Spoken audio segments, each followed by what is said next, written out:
Assalamualaikum, hai, jumpa lagi dengan saya Hari Susanto dalam cerita yang akan membuat kalian merinding, podcast horor. Pada cerita kali ini saya akan menceritakan tentang sebuah rumah dinas, tepatnya rumah dinas part 2.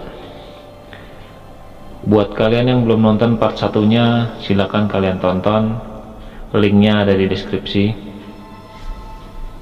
Sedikit flashback, saya berperan sebagai Dwi, dimana saya sedang mendapatkan dinas keluar kota, tepatnya ke kota Bengkulu selama 3 bulan.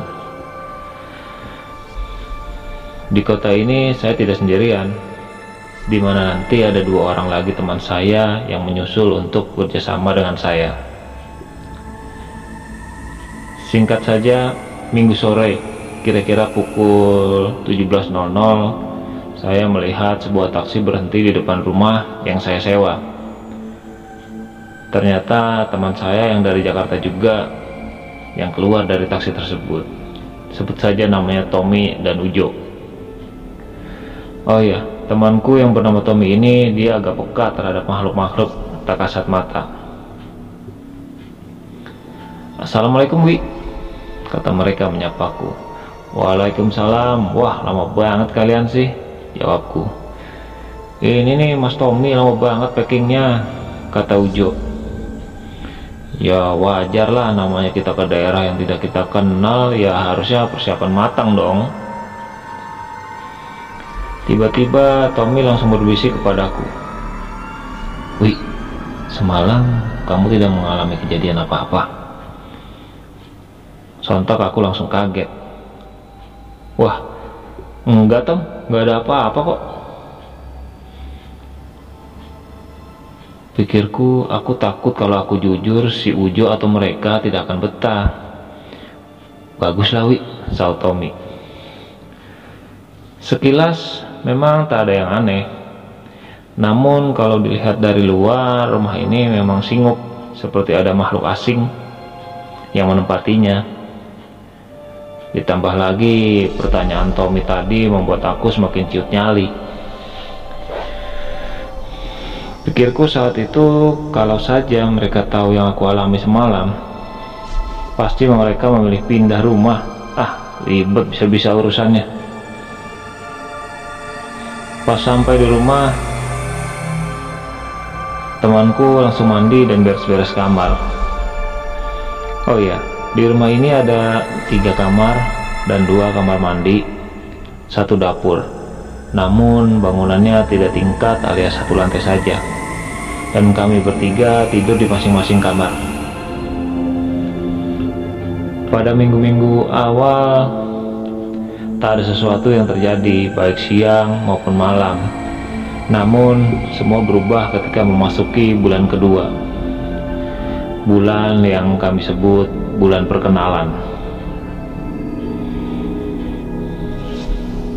Waktu itu Rabu malam selepas maghrib, kami baru pulang kerja dan aku berinisiatif untuk mandi duluan. "Aku mandi duluan ya, gak enak banget nih badan lengket." "Oh ya Mas Wi, silakan duluan," jawabku Jo. "Aku mau nyeduh kopi dulu lah Wi, baru habis itu mandi," sahut Tommy juga. Masuklah saya ke kamar mandi. Selang kira-kira 5 menitan, saya itu mendengar suara ceret dengan air mendidih atau masak.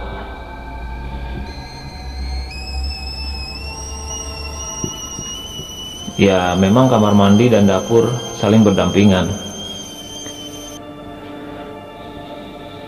Lalu saya teriak memanggil, "Jo, Ujo, airmu itu loh mendidih, awas nanti hangus. Jo, Ujo." 3 kali aku memanggil Ujo, tidak ada sautan. Akhirnya keselesaikan dulu mandiku, lalu aku keluar dan memang kompor gas dengan ceret masih menyala dan dalam keadaan mendidih. Aku berpikir, nih anak pasti masak air ketiduran nih, ada aja. Setelah itu tiba giliran Tommy untuk mandi. Masuklah Tommy ke kamar mandi.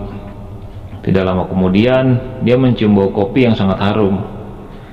Dan Tommy pun langsung berteriak, "Jo, aku bikinin satu ya kopinya." Selesai mandi, saya dan Tommy keluar kamar dan menuju ruang TV. Tommy bergumam, "Sialan Ujo, aku titip kopi segelas nggak dibuatkan." Capek mungkin dia, orang tadi air mendidih aja nggak tahu dia tuh, sautku. Anaknya juga kayaknya ketiduran tuh Tom, mana belum mandi dia.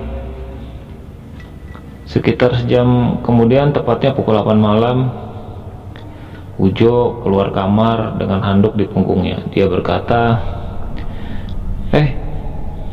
kalian mau nggak saya buatin kopi? Saya baru masak air nih buat nyeduh kopi." Mendengar perkataan Ujo, sontak saja saya dan Tommy saling menatap tak berkedip. Timbul pertanyaan di benak saya, lalu tadi siapa yang masak air dan nyeduh kopi di dapur? Mungkin ini juga yang ada di pikiran Tommy saat kami saling tatap. "Loh, kalian kenapa ditawari kopi malah bengong?" jawab Ujo dengan nada heran. "Bolehlah Jo, buatkan kita sekalian," jawab Tommy untuk mencairkan suasana. Aku perhatikan seringkali Tommy mengangguk-angguk sendiri, seakan ada yang ia ketahui atas apa kejadian yang baru saja kami alami. Namun aku tidak berani bertanya. Keesokan paginya, Tommy berinisiatif menceritakan ke Ujo atas kejadian semalam pas di kantor. "Asuk, kalian kenapa nggak bilang? Kalau tahu gitu aku nggak jadi mandi," kata Ujo. "Aku juga nyium bau kopi Mas Tom pas aku lagi mandi, padahal aku baru masak airnya aja," papar Ujo. "Ya sudahlah, ya mungkin mereka hanya ingin kenal saja, toh mereka nggak mengganggu." Peristiwa tersebut berulang hingga beberapa hari selanjutnya. Sampai-sampai kami terbiasa jika maghrib pasti wangi kopi seduh. Kebetulan kami bertiga memang suka kopi, jadi ya anggaplah itu sebagai pewangi ruangan. Esok harinya giliran aku yang mengalami kejadian di luar nalar. Aku melihat Tommy sedang duduk santai di ruang tamu dengan mengenakan kemeja putih, lengan panjang, seperti mau berangkat kerja lah. Saat ku panggil, Tommy bukannya menoleh, tapi lebih memilih keluar rumah. Lantas aku pun mengikuti langkah Tommy. Saat menuju halaman, terdengar suara Tommy memanggilku dari kamarnya. Sontak aku terkejut. Aku menoleh ke belakang dan menjawab panggilan Tommy. Namun sepersekian detik aku berpikir, kalau dari belakang itu suara Tommy, maka di depan itu siapa? Karena perwujudannya itu Tommy banget, bahkan kemejanya sama yang biasa Tommy pakai. Saat aku kembali menoleh ke depan, sosok itu sudah tidak ada, hilang lenyap tak berbekas. Aku hanya diam dan berdoa dalam hati. Namun keesokan malamnya giliran Tommy yang diganggu. Kali ini lain. Tommy mengalami peristiwa tidak biasanya. Saat menjelang tidur, Tommy memperhatikan ruang tamu. Ternyata ada sosok kakek-kakek yang sedang duduk. Lampu dimatikan, sosok itu duduk sembari menundukkan kepalanya. Namun ketika lampu dinyalakan, ia menghilang. Ketika lampu dimatikan kembali, kali ini kakek itu berdiri di pojokan samping TV, sembari kepalanya menghadap tembok. Hampir setiap malam kami mengalami hal yang sama ketika menjelang tidur. Namun hanya Tommy lah yang berani, karena dia mempunyai kemampuan atau pegangan atau apalah itu, aku tidak mengerti. Namun ada malam dimana aku tidak bisa melupakan kejadian itu sampai sekarang. Dan pada saat menuliskan ini pun aku masih merinding. Ada yang berbeda sore itu, dimana aku pulang cepat karena memang tugasku hari itu sudah selesai. Saat itu hujan angin, sehingga membuat suasana di luar rumah begitu mencekam. Kedua temanku Tommy dan Ujo pun masih di kantor untuk lembur. Tidak lama kemudian listrik padam. Seketika suasana menjadi gelap. Satu-satunya sumber cahaya hanyalah cahaya senja yang masuk dari jendela kamarku. Seketika kegelapan itu mengubah semua menjadi sunyi, hanya meninggalkan suara detak jam di dinding kamarku.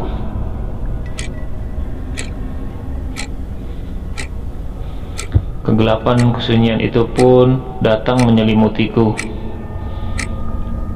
Aku harusnya tak takut, tapi entah mengapa kali ini aku bergidik ngeri. Pertama kali aku merasa gelisah tak karuan.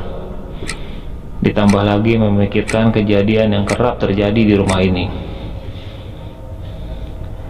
Tak lama kemudian, pintu kamarku diketuk perlahan tepat 5 kali, tanpa ada sapaan.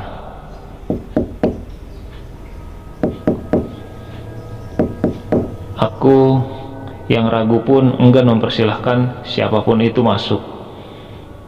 Kemudian pintuku diketuk lagi tepat 5 kali. Aku mulai merasa takut. Tanpa ketukan ketiga, tiba-tiba pintu kamarku terbuka. Bau melati menyebar ke seluruh penjuru kamar. Terdengar suara-suara serak dan lirih memanggil namaku. Semakin lama, suara itu semakin banyak. Rasanya aku hanya bisa pasrah, ngumpat di balik selimut. Hingga akhirnya lampu menyala. Suara-suara tak berbadan itu pun hilang. Dan tak lama kemudian, ku dengar dari kamar suara Tommy memanggilku dari luar. Dan untungnya mereka sudah pulang. Kuceritakanlah kejadian yang aku alami barusan ke Tommy. Lalu Tommy hanya menyarankan kami berdoa setiap selesai sholat, agar makhluk-makhluk itu tenang di alamnya dan tetap percaya pada Yang Maha Kuasa. Itulah yang kita alami selama 3 bulan selama tinggal di sana. Bahkan saat kita meninggalkan rumah tersebut untuk pulang ke Jakarta, masih ada sosok kakek-kakek itu berdiri tepat di jendela ruang tamu menatap kami bertiga sambil tersenyum. Nah, bagaimana menurut kalian ceritanya? Silahkan komentar. Dan jangan lupa untuk subscribe, like, dan share sebagai bentuk dukungan Anda kepada channel ini. Wassalam.